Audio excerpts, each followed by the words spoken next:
दिल्ली विधानसभा में बीजेपी का हंगामा, सदन से बीजेपी विधायकों को किया गया बाहर। जल बोर्ड घोटाले में संबंधित दिल्ली सरकार की रिपोर्ट पर चर्चा कराने की मांग पर स्पीकर के ऐतराज से भड़के बीजेपी विधायक। सीए पर सुप्रीम कोर्ट में आज एफिडेविट दाखिल करेगी केंद्र सरकार। कोर्ट ने 3 हफ्ते का दिया था समय। कानून के खिलाफ लगी हैं 237 याचिकाएं। शिवसेना यूबीटी के नेता संजय राउत ने पीएम मोदी पर सरकारी तंत्र का इस्तेमाल करके वोट मांगने के लगाए आरोप, बताया आचार संहिता का उल्लंघन। दिल्ली के राउज एवेन्यू कोर्ट ने कथित शराब नीति घोटाले मामले में गिरफ्तार बीआरएस नेता के कविता की जमानत याचिका की खारिज। बेटे के एग्जाम का हवाला देकर मांगी थी बेल।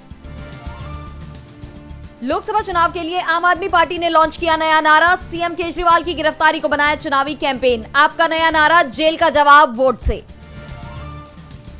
वित्त मंत्री निर्मला सीतारमण के पति परकला प्रभाकर के चुनाव को लेकर बयान ने बचाई सनसनी। प्रभाकर ने कहा, इस सरकार के दोबारा चुनकर आने के बाद देश का बदल जाएगा नक्शा, नहीं होंगे फिर कोई चुनाव दोबारा।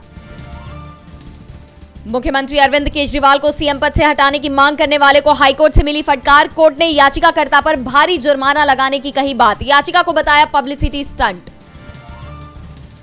उद्धव गुट की याचिका पर सुप्रीम कोर्ट में सुनवाई आज। याचिका में उद्धव गुट ने शिंदे गुट को असली शिवसेना और विधायकों को योग्य बताने वाले फैसले को दी थी चुनौती। संजय सिंह ने एक बार फिर इलेक्टोरल बॉन्ड पर बीजेपी को घेरा। कहा, इलेक्टोरल बॉन्ड के नाम पर हुआ घोटाला। कुछ कंपनियों ने मुनाफे से ज्यादा दिया बीजेपी को चंदा। अनियमित लिंग परिवर्तन सर्जरी को लेकर जनहित याचिका पर सुप्रीम कोर्ट में सुनवाई। कोर्ट ने केंद्र और कारा से मांगा जवाब। ईरान ने इजराइल पर हमले की अपनी योजना में किया बदलाव। अमेरिका के सामने रखी शर्त। कहा, गाजा में अमेरिका लागू कराए युद्ध विराम, नहीं तो होगा हमला।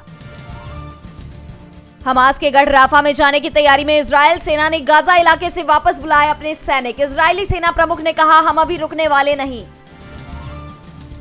चीन के खिलाफ अमेरिका, ब्रिटेन और ऑस्ट्रेलिया की सदस्यता वाले संगठन ऑकस में हो सकती है जापान की एंट्री। अमेरिका ब्रिटेन के साथ हाइपरसोनिक तकनीक पर करेगा काम। चीन ने संगठन को बताया खतरनाक। म्यांमार के जिन रोहिंग्याओं पर सेना ने ढाए थे जुल्म, आज खुद पर आया संकट तो उन्हीं से मांग रही मदद। विद्रोहियों के हमले के खिलाफ सेना रोहिंग्या युवकों को जबरन भेज रही लड़ाई के मोर्चे पर। मालदीव की पूर्व मंत्री मरियम श्योना ने मांगी माफी। आलोचना के बाद भारतीय झंडे का अपमान करने पर मानी गलती। कहा, माफी चाहती हूं, आगे से ध्यान रखूंगी। क्लाइमेट चेंज से बढ़ सकती है महंगाई, रुक सकता है भारत का विकास। आरबीआई ने जारी की चेतावनी। बैंक ग्राहकों के लिए जरूरी सूचना, इस सप्ताह 5 दिन बंद रहेंगे बैंक। 9, 10, 11, 13 और 14 अप्रैल को नहीं हो पाएंगे बैंक संबंधी काम। आईपीएल में आज Chennai super Kings versus Kolkata night Riders. Chennai के एमए चिदम्बरम चेपॉक स्टेडियम में शाम 7:30 बजे से खेला जाएगा मैच। 17वें सीजन में अजेय कोलकाता चेन्नई के खिलाफ 67% गंवाए मैच। एडवांस बुकिंग में मैदान पर भारी पड़े खिलाड़ी। 30 लाख रुपए के करीब पहुंचा अक्षय कुमार और टाइगर श्रॉफ की फिल्म बड़े मियां छोटे मियां का कलेक्शन। बॉलीवुड एक्ट्रेस इलियाना डिक्रूज ने शेयर की बेटे कोआ की तस्वीर, साथ ही लिखा एक इमोशनल नोट। कहा, मां बनना एक बेहद ही प्यारा आशीर्वाद।